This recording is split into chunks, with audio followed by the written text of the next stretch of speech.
الحمد لله الذي أنزل على عبده الكتاب ولم يجعل له عوجا قيما لينذر بأسا شديدا من لدنه ويبشر المؤمنين الذين يعملون الصالحات أن لهم أجرا حسنا ماكثين فيها أبدا وينذر الذين قالوا اتخذ الله ولدا ما لهم به من علم ولا لآبائهم كبرت كلمة تخرج من أفواههم إن يقولون إلا كذبا فلعلك باخع نفسك على آثارهم إن لم يؤمنوا بهذا الحديث أسفا إنا جعلنا ما على الأرض زينة لها لنبلوهم أيهم أحسن عملا وإنا لجاعلون ما عليها صعيدا جرزا أم حسبت أن أصحاب الكهف والرقيم كانوا من آياتنا عجبا إذ أوى الفتية إلى الكهف فقالوا ربنا آتنا من لدنك رحمة وهيئ لنا من أمرنا رشدا فضربنا على آذانهم في الكهف سنين عددا ثم بعثناهم لنعلم أي الحزبين أحصى لما لبثوا أمدا نحن نقص عليك نبأهم بالحق إنهم فتية آمنوا بربهم وزدناهم هدى وربطنا على قلوبهم إذ قاموا فقالوا ربنا رب السماوات والأرض لن ندعو من دونه إلها لقد قلنا إذا شططا هؤلاء قوم اتخذوا من دونه آلهة لولا يأتون عليهم بسلطان بين فمن أظلم ممن افترى على الله كذبا وإذ اعتزلتموهم وما يعبدون إلا الله فأووا إلى الكهف ينشر لكم ربكم من رحمته ويهيئ لكم من أمركم مرفقا وترى الشمس إذا طلعت تزاور عن كهفهم ذات اليمين وإذا غربت تقرضهم ذات الشمال وهم في فجوة من ذلك من آيات الله من يهد الله فهو المهتد ومن يضلل فلن تجد له وليا مرشدا وتحسبهم أيقاظا وهم رقود ونقلبهم ذات اليمين وذات الشمال وقلبهم باسط ذراعيه بالوصيد لو اطلعت عليهم لوليت منهم فرارا ولملئت منهم رعبا وكذلك بعثناهم ليتساءلوا بينهم قال قائل منهم كم لبثتم قالوا لبثنا يوما أو بعض يوم قالوا ربكم أعلم بما لبثتم فبعثوا أحدكم بورقكم هذه إلى المدينة فلينظر أيها أزكى طعاما فليأتكم برزق منه وليتلطف ولا يشعرن بكم أحدا إنهم إن يظهروا عليكم يرجموكم أو يعيدوكم في ملتهم ولن تفلحوا إذا أبدا وكذلك عثرنا عليهم ليعلموا أن وعد الله حق وأن الساعة لا ريب فيها إذ يتنازعون بينهم أمرهم فقالوا ابنوا عليهم بنيانا ربهم أعلم بهم قال الذين غلبوا على أمرهم لنتخذن عليهم مسجدا سيقولون ثلاثة رابعهم كلبهم ويقولون خمسة سادسهم كلبهم رجما بالغيب ويقولون سبعة وثامنهم كلبهم قل ربي أعلم بعدتهم ما يعلمهم إلا قليل فلا تمار فيهم إلا مراء ظاهرا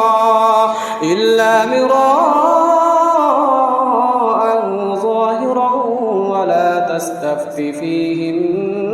منهم أحدا ولا تقولن لشيء إني فاعل ذلك غدا إلا أن يشاء الله واذكر ربك كتابك إذا نسيت وقل عسى أن يهديني ربي لأقرب من هذا رشدا ولبثوا في كهفهم 300 سنين وازدادوا 9 قل الله أعلم بما لبثوا له غيب السماوات والأرض أبصر به وأسمع ما لهم من دونه من ولي ولا يشرك في حكمه أحدا واتل ما أوحي إليك من كتاب ربك لا مبدل لكلماته ولن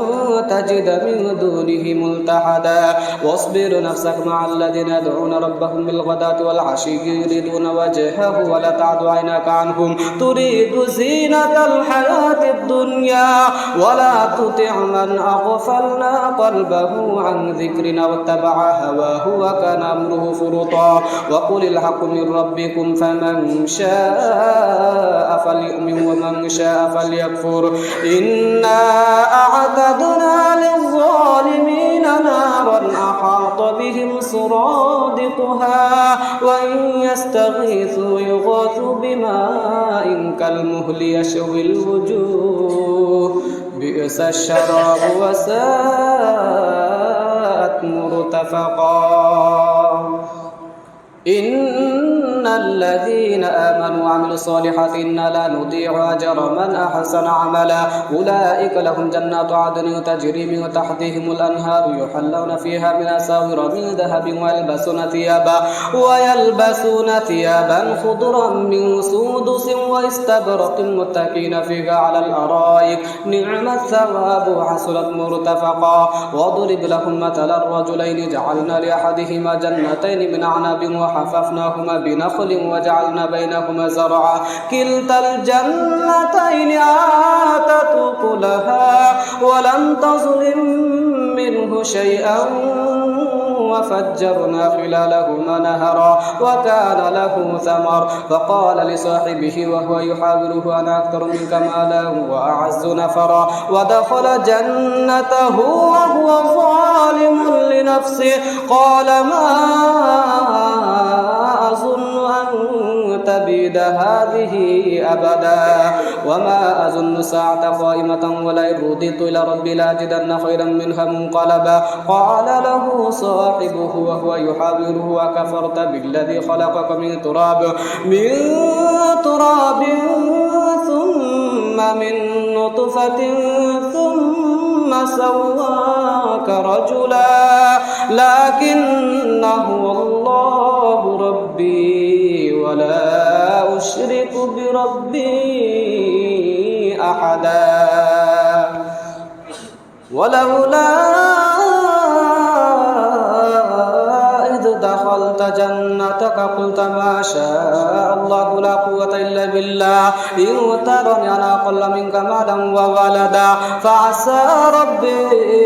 أن يؤتيني خيرا من جنتك ويرسل عليك حسبانا من السماء فتصبح صعيدا زلقا أو يصبح ماؤها غورا فلن تستطيع له طلبا وأحيط بثمره فأصبح يقلب كفيه على ما أنفق فيها وهي خاوية على عروشها ويقول يا ليتني لم أشرك بربي أحدا ولم تكن له فئة ينصرونه من دون الله وما كان منتصرا هنالك الولاية لله الحق هو خير ثوابا وخير عقبا واضرب لهم مثل الحياة الدنيا كماء إن أنزلناه من السماء فاختلط به نبات الأرض فأصبح هشيما تذروه الرياح وكان الله على كل شيء مقتدرا المال والبنون زينة الحياة الدنيا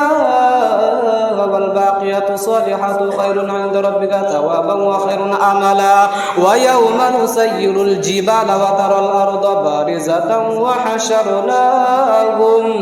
وحشرناهم فلم نغادر منهم أحدا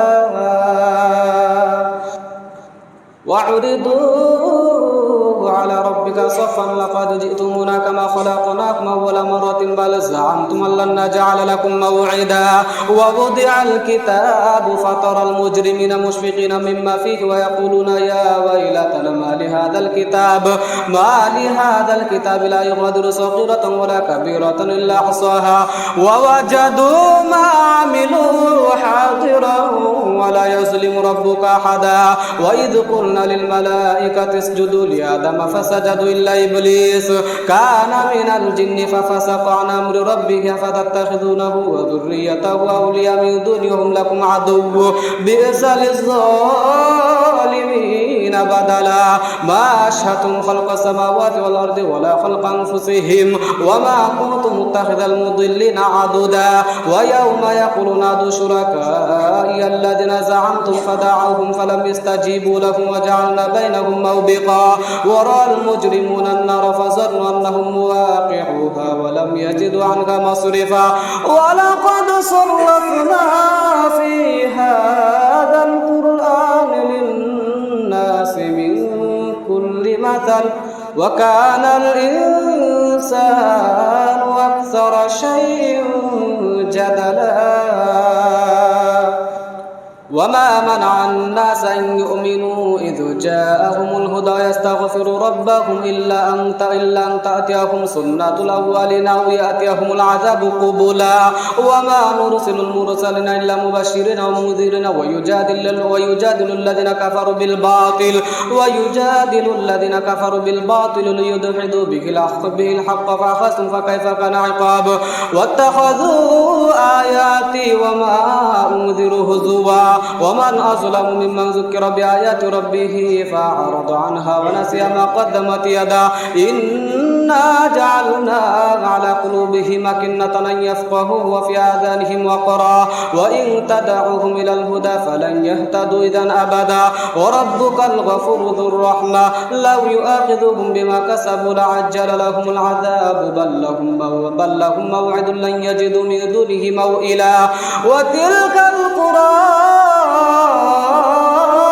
أهلكناهم لما ظلموا وجعلنا لمهلكهم موعدا وإذ قال موسى لفتاه لا برح حتى أبلغ مجمع البحرين أمضي حقبا فلما بلغا مجمع بينهما نسيا حوتهما فاتخذ سبيله في البحر سربا فلما جاوز قال لفتاه آتنا غداءنا لقد لقينا من سفرنا هذا نصبا قال أرأيت إذا وإنا إلى الصخرة فإني نسيت الحوت وما أنسانيه إلا الشيطان وأن أذكر اتخذ سبيله في البحر عجبا قال ذلك ما كنا نبغي فارتد على آثارهما قصصا فوجدا عبدا من عبادنا آتيناه رحمة من عندنا وعلمناه من لدنا علما قال له موسى هل أتبعك على أن تعلمني مما علمت رشدا قال إنك لن تستطيع معي صبرا وكيف تصبر على ما لم تحط به خبرا قال ستجدني إن شاء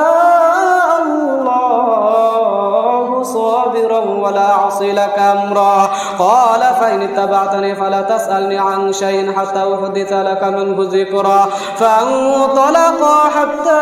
إذا ركبا في السفينة خرقها قال خرقتها لتغرق أهلها لقد جئت شيئا إمرا قال لا تؤاخذني بما نسيت ولا ترهقني من أمر عسرا فانطلقا حتى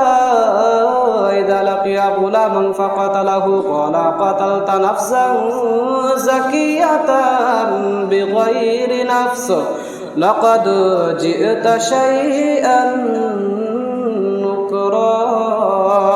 قال ألم أقل لك إنك لن تستطيع معي صبرا قال إن سألتك عن شيء بعدها فلا تصاحبني قد بلغت من لدني عذرا فانطلقا حتى إذا أتيا أهل قرية استطعما أهلها فأبوا أن يضيفوهما فوجدا فيها جدارا يريد أن ينقض فقام قال لو شئت لاتخذت عليه أجرا قال هذا فراق بيني وبينك سأنبئك بتأويل ما لم تستطع عليه صبرا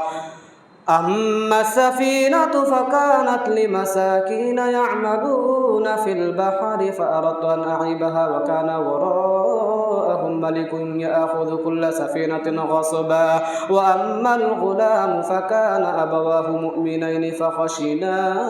أن يرهقهما طغيانا وكفرا فأردنا أن يبدلهما ربهما خيرا منه زكاة وأقرب رحما وأما الجدار فكان لغلامين يتيمين في المدينة وكان تحته كنز لهما وكان أبوهما صالحا فأراد ربك أن يبلغا أشدهما ويستخرجا كنزهما رحمة من ربك وما فعلته عن أمري ذلك تأويل ما لم تسطع عليه صبرا ويسألونك عن ذي القرنين قل سأتلو عليكم منه ذكرا إنا مكنا له في الأرض وآتيناه من كل شيء سببا فاتبع سببا حتى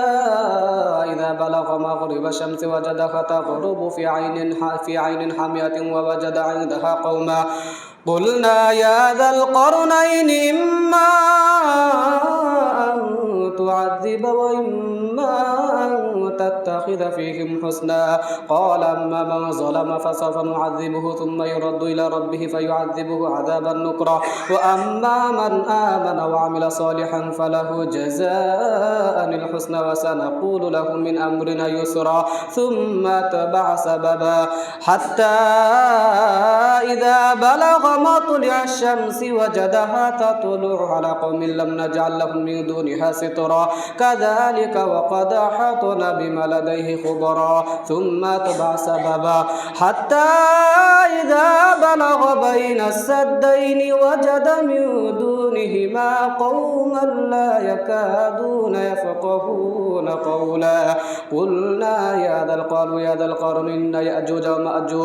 ومأجوج مفسدون في الأرض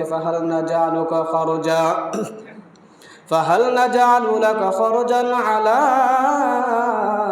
أن تجعل بيننا وبينهم سدا قال ما مكنني فيه ربي خير فأعينوني بقوة أجعل بينكم وبينهم ردما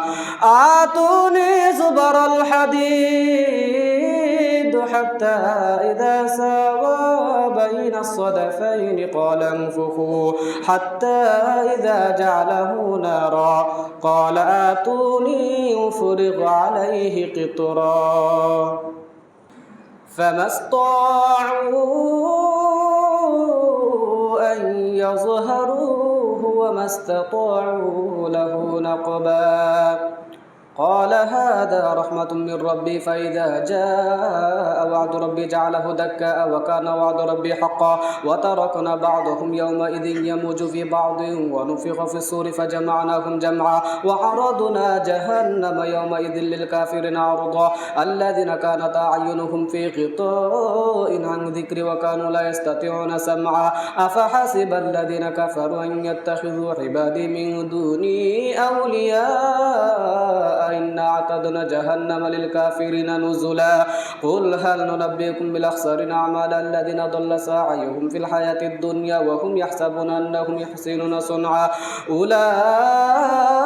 الذين كفروا بآيات ربهم ولقائه فحبطت أعمالهم فلا نقيم لهم يوم القيامة وزنا ذلك جزاؤهم جهنم بما كفروا واتخذوا آياتي ورسلي هزوا إن الذين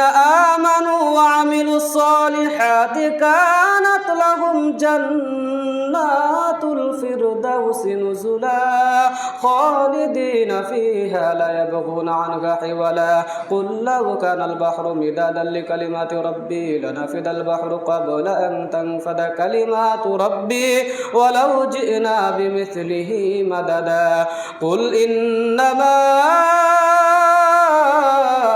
أنا بشر مثلكم يوحى إلي أنما إلهكم إله واحد فمن كان يرجو لقاء ربه فليعمل عملا صالحا ولا يشرك بعبادة ربه أحدا.